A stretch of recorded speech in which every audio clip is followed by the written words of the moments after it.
ওরে বাবা, এ কি শুনলাম? হ্যাঁ, যে লজে যাচ্ছে গামলা, গামলা যাচ্ছে লজে কারোর একজনের সাথে, এবং সেটা সিসিটিভি ফুটেজে ধরা পড়ে গেছে। হ্যাঁ, মানে জাস্ট অবাক লাগছে। আজকে একটা শর্ট ভিডিও দিয়েছে, কোনো ব্লগ ভিডিও দেয়নি। অ্যাকচুয়ালি ব্লগ করার মতো টাইম এখন ওর কাছে নেই, ও খুব বিজি, দুজনেই ভীষণ বিজি। ফোকলা বিজি, দুদিন পর আসছে আমাদের সামনে পোল খুলতে। এদিকে গামলা বিজি, কারণ ও ও একটা বাসা ছেড়ে দিয়ে আরেকটা বাসায় উঠবে। অবশ্যই উঠবে, সেইগুলোই তো মাল নেওয়া টেওয়া চলছে আর কি। তো সেক্ষেত্রে এত বিজির মধ্যে কি করে আর ব্লগ দেয়? তবে যা শর্ট ভিডিও দিয়েছে গো, ওহ যা পাখি উঠতে দিলাম তোকে, একদম খাঁচায় ওর আর জায়গা নেই। ও বেশি দিন ওর খাঁচাতে, ওর মনের খাঁচাতে ও বেশি দিন কোনো পাখিকে রাখে না। এখানে পাখি ফোকলা একদম গানের মাধ্যমে বুঝিয়ে দিল, ফোকলাকে উড়িয়ে দিল। ঠিক আছে, আমরা জানি সেই কি বলবো, রোলিং হয় না, টাকা রোলিং হয়, মানে মানি রোলিং হয়। এখানে ও ম্যান রোলিং করছে। বাহ, দারুণ ব্যাপার। কিন্তু কিছু মানুষ বলে এই সমস্ত নেগেটিভ কন্ট্রোভার্সি ক্রিয়েটারদের কথায় একদম পাত্তা দেবে না, তুমি যেমন এগিয়ে যাচ্ছ তেমন এগিয়ে যাও। বাহ বাহ, দারুণ ব্যাপার, দারুণ ব্যাপার। হ্যাঁ, একটার পর দুটো, দুটোর পর তিনটে, চারটে, পাঁচটা সিরিয়ালি একদম পর পর পর পর বড়ি ছোঁয়া করতে থাকো, তাতে ভালো হবে। তোমার এক্সপিরিয়েন্স ভীষণভাবে গ্যাদার হবে। কি একটা দুটো নিশ্চয়ই বললাম, আশা করি বুঝতেই পারছো তোমরা। এক নম্বর ছিল সন্দীপ, দ্বিতীয় ফোকলা, তারপর তৃতীয়, চতুর্থ, পঞ্চম পরপর আসবে। তাতে কি হবে, ওর বিভিন্ন রকমের এক্সপিরিয়েন্স হবে। তারপরে জীবনের শেষ প্রান্তে গিয়ে ও হিসাব কষবে। ও হিসাব কষতো না একটা ডায়েরিতে, কত আয় হলো, কত ব্যয় হলো, একটা ডায়েরিতে হিসাব করে রাখতো। তো সেখানে ও হিসাব করবে জীবনের শেষ প্রান্তে গিয়ে, যে কোন পুরুষটা আমার জন্য বেটার ছিল, কোন পুরুষটা আমায় বেশি ভালোবাসতো, আমি কোন পুরুষটার সাথে বেশি এনজয় করেছি। বলতে বাধ্য হচ্ছি, কিচ্ছু করার নেই ভাই। কোনো পুরুষ একটা বিবাহিতা মহিলাকে এমনি এমনি ভালোবাসবে না। হয় তার টাকার জন্য ভালোবাসবে, নয় তার ফেস ভ্যালু, মানে ভাঙিয়ে নিজের ফেস ভ্যালু বাড়াবে। আর তার সাথে তো এক্সট্রা মানে কি বলবো, ফুর্তি তো রয়েইছে। তো সেইগুলো হিসেব কষিস, এখন একটা পাখিকে তুই ছেড়ে দিয়েছিস।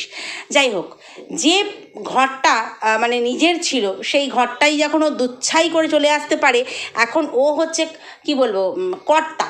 ও নিজে ইনকাম করে, নিজে সব কিছু মেনটেন করে, নিজেরটা নিজের করে, এবং যাকে রাখবে, যে পুরুষটাকে ও পোষ্য হিসেবে রাখবে, মানে তাকেও করবে। পোষ্য না হলে তাকে উড়িয়ে দেবে, তাকে খাঁচায় রাখবে, যখন তখন পাখির মতন পোষ্য। আমরা পাখিকে কি করি, পোষ্য হিসেবে রাখি, দানা দিই, ছোলা দিই, তাদের প্রতি কিন্তু একটা মায়া পড়ে যায়। পোষ্যও যদি থাকে না, তাদের প্রতি একটা মায়া পড়ে যায়। তাদেরকে আমরা এভাবে বলতে পারি না, যা পাখি উড়িয়ে দিলাম তোকে। হ্যাঁ, গানটা তো অন্য সেন্সে হয়েছে, কিন্তু ও এই সময় এই সিচুয়েশানে গানটা কেন এরকম গাইলো, সেটা তো আমাদের কারোরই আর বোঝার মানে কি বলবো বাকি নেই, সবাই বুঝতে পেরে গেছি। তো এখন তুই খুঁজে দে অন্য মন, এখন তোদের মন খোঁজাখুঁজির পালা চলছে। অ্যাকচুয়ালি এই কালকেই আমি বলেছিলাম যে রিলেশন ব্যাপারটা না এখন এত সস্তা হয়ে গেছে, যখন তখন সেই আলু পটলের মতন। আলু পটল, কোনো দামি সবজি বলবো না, আলু পটলের মতন। চলো বাজারে যাও, কেনো, যেখানে যার সঙ্গে দেখা হলো, হাই হ্যালো, চলো বিছানায় চলো। তারপরে হচ্ছে মানে ওদের কাছে রিলেশনটা এইরকম, বিছানায় চলো, একটু আনন্দ ফুর্তি রাতভর, তারপরে দুদিন চার দিন বেশ খুব খুব একদম পিরিত তুঙ্গে, তারপর ভাল লাগলো না, চলো ঝেড়ে ফেললাম। সেই আলু পচে গেলে যেমন আমরা ছুঁড়ে ডাস্টবিনে ফেলে দিই, ঠিক সেই রকম। তো এখানেও হচ্ছে ফোকলা হচ্ছে পাখি, ওদিকে ফোকলা ধমকি দিয়ে রেখেছে 2 দিন টাইম, 2 দিনে ও কিন্তু আর ভিডিও করবে না, মানে এই গামলিকে নিয়ে ভিডিও করবে না। 2 দিন টাইম দিয়েছে, যে 2 দিনের মধ্যে তুমি যদি আমার কাছে ফিরে আসো তো খুব ভালো। এবার ভেতরে তো ওদের হয়তো ফোনাফোনি কথাবার্তা ঠিকই হচ্ছে, ঠিক আছে, কেন হচ্ছে, মানে মান ভাঙানোর পালা চলছে। ফোকলার তো এখন আর কোনো ইনকাম নেই, যেটা আমার ইনকামের সোর্স সেটাই ওর মানে বন্ধ হয়ে গেছে, ও ভাবছে সেটা। তো সেক্ষেত্রে সম্পর্ক যেভাবেই হোক আবার যদি নতুন করে জোড়া লাগায়, সেই জন্য ওকে 2 দিন টাইম দিয়েছে, 2 দিন পর ওকে আবার বেচতে আসবে। তো সেক্ষেত্রে এখানেও ওর শর্ট ভিডিওর মাধ্যমে বুঝিয়ে দিল, যা পাখি উঠতে দিলাম তোকে। এবং সেই যে মুখের ফেস এক্সপ্রেশন, সেটা দিয়ে অনেক কিছু, মানে তোকে দুচ্ছাই করলাম। অ্যাকচুয়ালি ব্যাপার হচ্ছে না, ওর এখন না মান সম্মান, মানে এই গামলার কথা বলছি, মান সম্মান, লজ্জা, ভয়, ঘেন্না, কোনোটাই ও আর কোনো কিছু মানে কি বলবো, কোনো কিছুকে আর পাত্তা দেয় না, একেবারে ডোন্ট কেয়ার ভাব। এই যে সোশ্যাল মিডিয়াতে আমাকে নিয়ে এত কথা লোকে বলছে, দর্শকরা আমাকে এত ছি করছে, তারপরে আমার নামে দুর্নাম রটছে, আমার ভবিষ্যৎটা কী হবে, বাকি জীবনটা আমাকে লোকে চিচি করবে, আঙুল তুলে কথা বলবে, এগুলো একটা সাধারণ মানুষ কিন্তু ভাবে। ও সাধারণের মধ্যে নিজেকে অসাধারণ নারী মনে করে। তো সেই জন্যই যা খুশি তোমরা বলে যাও, কোনো ব্যাপার না। আমি আমার লাইফ, আমার পয়সা আমি রোজগার করে কামিয়েছি, আমি যেভাবে খুশি আমার লাইফকে কাটাবো। ভালো, আমার মনে হয় এই ধরনের মেয়েদের এভাবেই লাইফটা কাটাতে দেওয়া উচিত। তবে এরা একদিন গিয়ে শিক্ষা পাবে যে লাইফটা এইভাবে কাটানোর নয়, অন্যভাবে, মানে সুস্থ লাইফ নয়, এটা সুস্থ জীবনযাপন নয়। একদিন গিয়ে বুঝতে পারবে, আজকে মনে হচ্ছে এটাই বেটার। তো এই সমস্ত মেয়েদের না, সত্যি কথা বলছি, এরা সমাজকে অবক্ষয়ের দিকে ঠেলে দেয়। এই ধরনের মেয়ে বলো, ছেলে বলো, এই ধরনের যাদের ক্যারেক্টার, যারা সমাজকে এইগুলো রিপ্রেজেন্ট করছে, তারা সমাজকে অবক্ষয়ের দিকে ঠেলে দিচ্ছে। নেক্সট যে জেনারেশন বা এই জেনারেশনের যে ইয়াং জেনারেশন যারা রয়েছে, তারা কিন্তু এদেরকে দেখে ইন্সপায়ার হবে যে কোনো ব্যাপার না, শুধু রোজগার করতে পারলেই হলো, শুধু রোজগার করতে পারলেই হলো, ব্যাস, তারপরে তুমি তোমার লাইফকে অস্বাস্থ্যকরভাবে যেভাবে খুশি জীবনযাপন করতে পারো। তো যাই হোক, আজকে তো ব্লগ আসেনি, আর ওদিকে তো ফোকলা এখন দুদিনের জন্য ছুটি নিয়েছে, দুদিন পর আবার আসবে। আচ্ছা, বর্ধমানে গেছে বললো, এক জায়গা থেকে শুনলাম বর্ধমানে নাকি এক জায়গা থেকে শুনতে পেলাম যে বর্ধমানে নাকি সঙ্গীতা ম্যাডামের সঙ্গে দেখা করতে গেছে। আমি জানি বর্ধমানে সঙ্গীতা ম্যাডাম থাকেন, তো আমার মনে হয় না সঙ্গীতা ম্যাডামের সঙ্গে দেখা করতে গেলে ওকে বর্ধমান যেতে হবে। ও আদৌ কোথাও যাবে না, ও বাড়িতেই থাকবে। আর আমাদেরকে বললো একটা কাজের জন্য যাব। ও তো সারাদিকে কাজ খুঁজে বেড়াচ্ছে, কখনো অনলাইনে, কখনো হচ্ছে এক জায়গায় কাজ করে 18 ঘন্টা ডিউটি, ফোন অ্যালাউ নেই, কল অ্যালাউ নেই, ব্লগ অ্যালাউ নেই শুনলাম। আবার শুনলাম বর্ধমানে কাজে ইন্টারভিউ দিতে যাবে না কি ছাতার মাথা করতে যাবে, তো সেখানে শুনতে পেলাম নাকি সঙ্গীতা ম্যাডামের সঙ্গে দেখা করতে যাবে। তো সঙ্গীতা ম্যাডামের সঙ্গে দেখা করতে যদি যেতই, বা ওর যদি কোনো প্রয়োজন থাকতো বা ওর কোনো হেল্পের জন্য, তাহলে ওপেন কমেন্ট বক্সে সঙ্গীতা ম্যাডামকে কেস মাসি বলতো না। ওরকমভাবে একজন ভদ্রমহিলাকে অপমান করার পর, মানে তার বাহিনীর মেয়েকেও অপমান করার পর, সে নিশ্চয়ই সঙ্গীতা ম্যাডামের কাছে যেত না। কিন্তু ওর বর্ধমান কথাটা শুনে অনেকেই বলছে ও নাকি সঙ্গীতা ম্যাডামের কাছে বর্ধমান যাবে আর কি। যেহেতু সবাই জানে যে বর্ধমান সঙ্গীতা ম্যাডামের বাড়ি, আমরা শুনেছি। তো সেক্ষেত্রে ম্যাডাম তো বিভিন্ন জায়গাতেই থাকেন কর্মসূত্রে, কাজের সূত্রে তাকে যেতে হয়। তো ও ইচ্ছে করেই হয়তো সব ছেড়ে বর্ধমানের নামটা ইচ্ছে করেই হয়তো বলেছে, এটাও হতে পারে। ও হয়তো কোথাও যাবে না, ঘরে বসে বসে এখন স্ক্রিপ্ট লিখছে, দুজনে মিলে প্ল্যান প্রোগ্রাম করছে পরের নাটকটা কিভাবে খাওয়ানো যায়। তো সেক্ষেত্রে হচ্ছে তোমার ওই জন্য ইচ্ছে করেই হয়তো বর্ধমানের নামটা বলেছে। সঙ্গীতা ম্যাডাম ওর কাছে যাবে টাবে এইসব ব্যাপার না, যাওয়া হলে ও ফোনেই কথা বলে নিত। ওর যদি কোনো দরকার হতো, যেহেতু ফোন নাম্বার জানে, রাত 2-2-2:30টার সময় যখন এর আগে ফোন করেছিল, ও ফোনেই কথা বলে নিতে পারতো।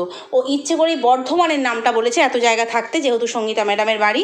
আর যদি সত্যি সঙ্গীতা ম্যাডামের কাছে যেত, তাহলে কেস মাসি আমাকে কেস দেবে, আমাকে অত বোকা ভেবেছে, এই ধরনের কমেন্ট ও নিজে ওপেন কমেন্ট বক্সে লিখতো না। তা ক্লিয়ার করতে আশা করি এই ব্যাপারটা পারলাম।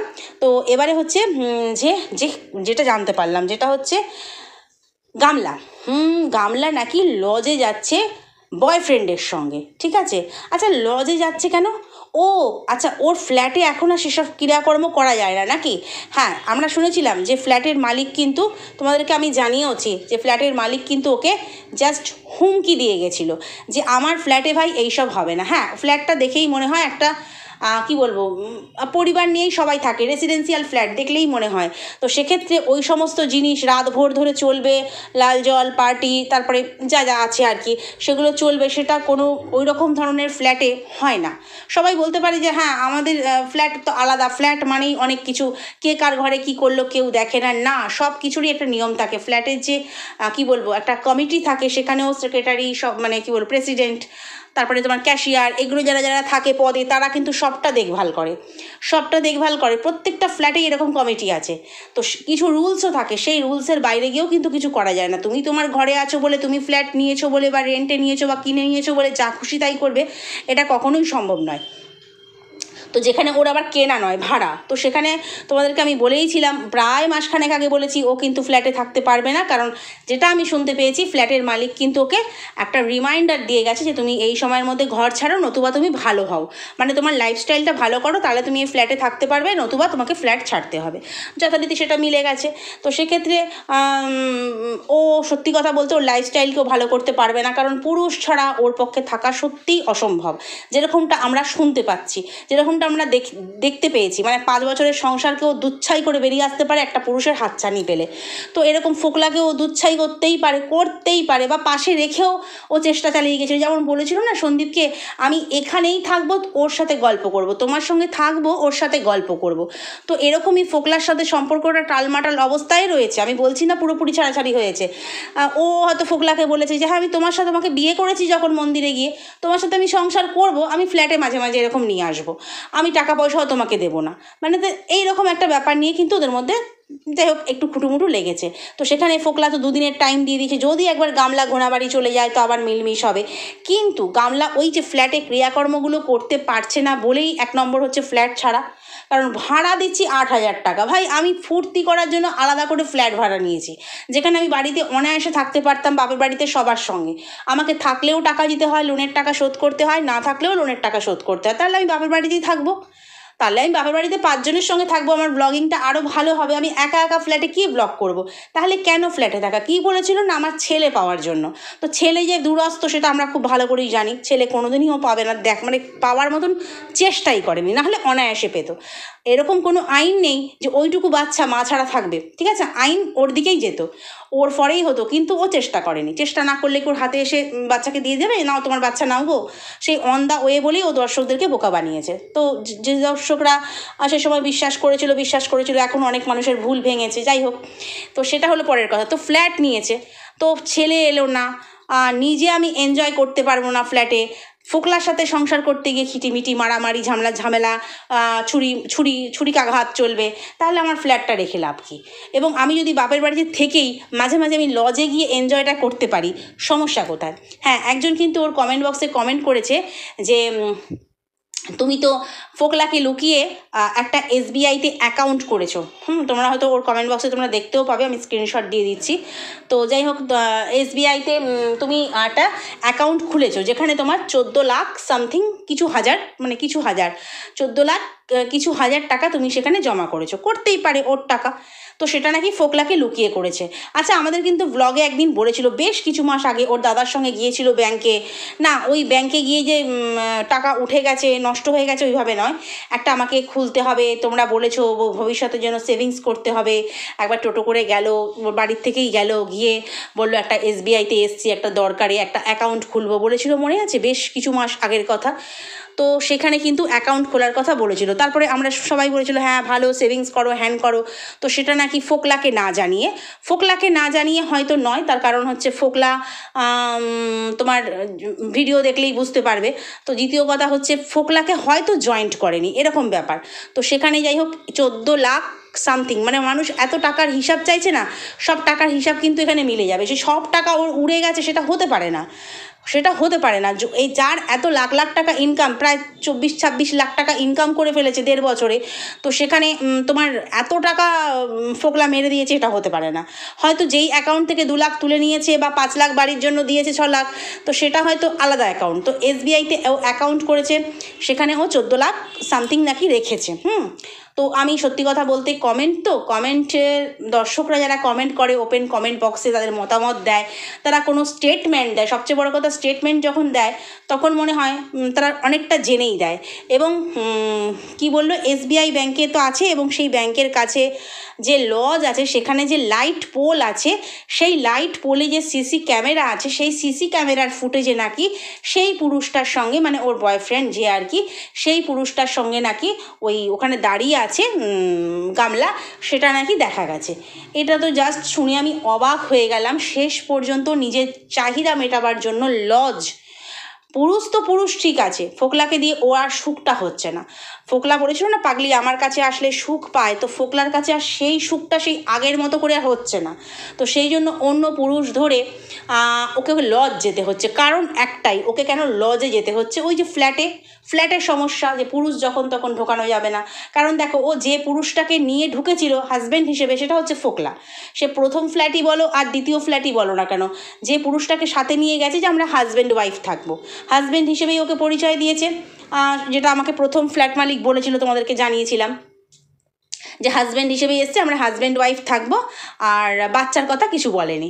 তো সেখানে এই সেকেন্ড ফ্ল্যাটেও তাই করেছে, হয়তো দ্বিতীয় ফ্ল্যাটেও তাই করেছে। তো সেখানে যে বাড়িওয়ালা আছে, ফ্ল্যাট মালিক যে আছে, সেও জানে যে হ্যাঁ হাজব্যান্ড ওয়াইফ থাকবে, আশেপাশের লোকেরাও জানে যে হ্যাঁ অমুকতলায় কত এই ফ্লোরে কে আসলো না, একটা নতুন ভাড়া আসলো, হাজব্যান্ড ওয়াইফ থাকবে। তো সেখানে পুরুষের আনাগোনা, রাতভর পার্টি, সেলিব্রেশন, কিসের সেলিব্রেশন রোজ রোজ জানি না, তো সেগুলো যখন চলে তখন তো মালিক বলো বা আদার্স যারা আশেপাশের লোক আছে তারা তো অবজেকশন করবেই।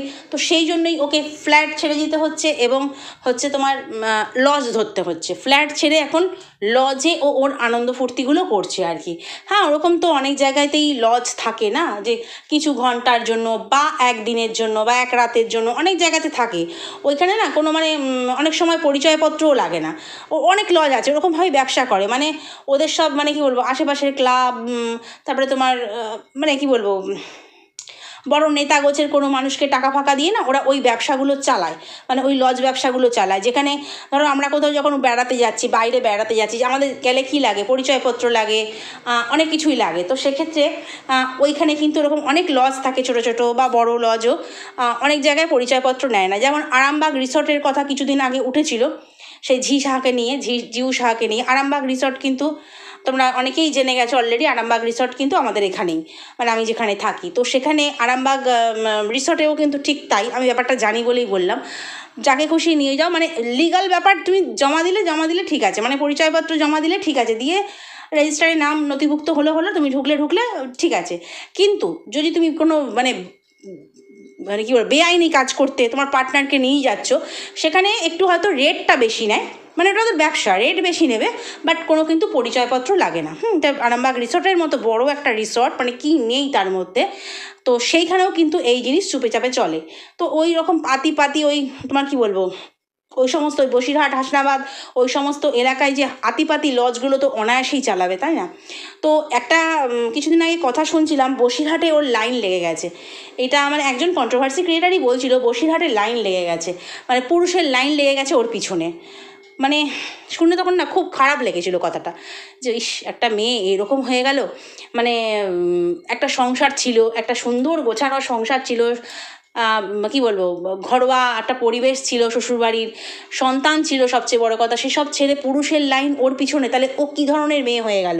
কিন্তু আজকে যখন এই দাদার কমেন্টটা আবারও দেখতে পাচ্ছি, মনে হচ্ছে সেই কন্ট্রোভার্সি ক্রিয়েটার ঠিকই বলেছে। কারণ অনেকে তো বলে না যে কন্টেন্টের জন্য অনেকে যা খুশি বলে দেয়, কিন্তু অনেক কন্ট্রোভার্সি ক্রিয়েটার বলে দেয়, কিন্তু আমি বা আমাদের মতন কেউ আছে যারা বলি না, কন্টেন্টের জন্য বলতে হবে বলে বলি না। তো যাই হোক, আজকে এই কমেন্টটা দেখে মনে হলো সত্যিই তাহলে সেদিন সে ঠিকই বলেছিল, যে সত্যিই পুরুষের লাইন পড়ে গেছে, আর ও নিজেকে জাস্ট বিকিয়ে দিয়েছে, মানে একেবারে সহজলভ্য, যাকে বলে সহজলভ্য করে ফেলেছে, যে আসো ঠিক আছে এনজয় করো, আমার টাকা আছে, আমিও টাকা ঢালবো প্রয়োজনে, তোমরাও ঢালো, চলো এনজয় করি।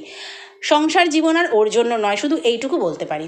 তো যাই হোক, অনেকে ওকে সুবুদ্ধি দিচ্ছে, এটা করো ওটা করো, আমরাও চেষ্টা করছি, কিন্তু বুঝতে পারছি সুবুদ্ধিগুলো জাস্ট ভস্যে ঘি ঢালা হচ্ছে, আর কিছু নয়। ভস্যে ঘি ঢালা বা ওই কী বলে উলুবনে মুক্তা ছড়ানো, সেইগুলো হচ্ছে, আর কিছুই হচ্ছে না। আর সত্যি কথা, ও কাউকে বলেও নি যে আমাকে বাঁচাও, আমাকে দেখো, আমি এই বিপদে পড়েছি, আমাকে করো। ওগুলো সত্যিই বলা হচ্ছে বেকার, কারণ ও হচ্ছে ডোন্ট কেয়ার, মানে একটা কি বলবো অ্যাগ্রেসিভ টাইপের ও হচ্ছে মেয়ে। তাই ওর জন্য যেটা ভগবান লিখে রেখেছে সেটাই হবে, আর কি বলবো, কিছু বলার নেই। চলো ভিডিওটা এখানেই শেষ করি, নেক্সট ভিডিওতে আগামীকাল আবারও কথা বলবো। যদি কোথাও ভালো লাগে লাইক কমেন্ট শেয়ার সাবস্ক্রাইব করে সঙ্গে থেকো। টাটা।